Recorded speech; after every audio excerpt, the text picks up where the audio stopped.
கிறிஸ்துவுக்குள் பிரியமான சகோதர சகோதரிகளே, இயேசு கிறிஸ்துவின் இனிதான நாமத்தில் நான் உங்களை வாழ்த்தி வரவேற்கிறேன். இன்றைய தினம் நாம் தியானிக்க இருக்கிற வசனம் சங்கீதம் 90:15 வசனம். நாங்கள் துன்பத்தை கண்ட வருஷங்களுக்கும் சரியாய் எங்களை மகிழ்ச்சியாக்கும். ஆம் என கண்பானவர்களே, எங்களை மகிழ்ச்சியாக்கும் என்பதே ஆயிரமான மக்களின் இருதய குமுறலாய் இருக்கிறது. துன்பத்திலும் துக்கத்திலும் இருளிலும் வாடுகிறவர்கள் மகிழ்ச்சியின் ஒளிக்காக ஏங்கத்தானே செய்வார்கள். அன்று தேவனுடைய மனுஷனாகிய மோசே கர்த்தரிடத்தில் இருதயத்தை ஊற்றி ஜெபித்த ஜெபம்தான் எங்களை மகிழ்ச்சியாக்கும் என்பதாகும். சாதாரணமாக மகிழ்ச்சியாக்கும் என்று அவர் சொல்லாமல், நாங்கள் துன்பத்தை கண்ட வருஷங்களுக்கு தக்கதாக எங்களை மகிழ்ச்சியாக்கும் என்று கேட்டு ஜெபித்தார். துன்பத்தை கண்ட வருஷங்கள் எல்லாம் அவருடைய மன கண்களுக்கு முன்பாக வருகிறது. ஏறக்குறைய 400 வருஷங்கள் அவர்கள் எகிப்திலே துன்பத்தை கண்டார்கள். அடிமைகளாய் வாழ்ந்தார்கள்.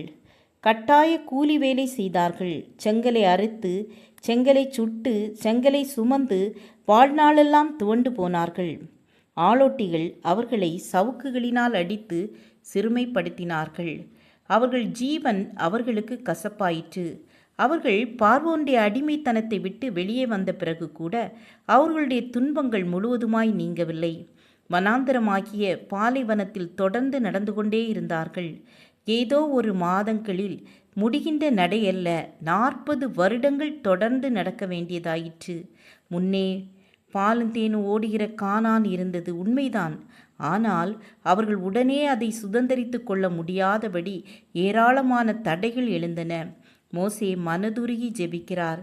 தேவனே, எங்களை மகிழ்ச்சியாக்கும் என்று மன்றாடினார். நீங்களும் கூட ஒருவேளை துன்பப்பட்டு மனம் நொந்து துக்கத்தோடு நடந்து கொண்டிருக்கலாம். பல ஆண்டுகளாக பெருங்காற்றினாலும் சுழற்காற்றினாலும் அடிக்கப்பட்டு வேதனையோடு நடந்து கொண்டிருக்கலாம். இன்று கர்த்தாவே எங்களை மகிழ்ச்சியாக்கும் என்று சொல்லுவோம். கர்த்தர் உங்கள் சூழ்நிலையை மாற்றுவார். தேவ பிள்ளைகளே, கர்த்தர் நிச்சயமாக உங்களை மகிழ்ச்சியாக்குவார். உங்களுடைய கண்ணீர் ஆனந்த களிப்பாய் மாறும். ஜெபம் செய்வோம். எங்களை நேசிக்கிறதான அன்பின் பிதாவே, எங்கள் துன்பங்களை நீக்கி எங்களை மகிழ்ச்சியாக்கப் போகிறதற்காக உமக்கு நன்றி செலுத்துகிறோம். ஒவ்வொரு நாளும் உங்கள் பிள்ளைகளை அற்புதங்களை கண்டு மகிழ செய்யுங்க. இயேசுவின் நாமத்தில் பிதாவே, ஆமேன் ஆமேன். God bless you.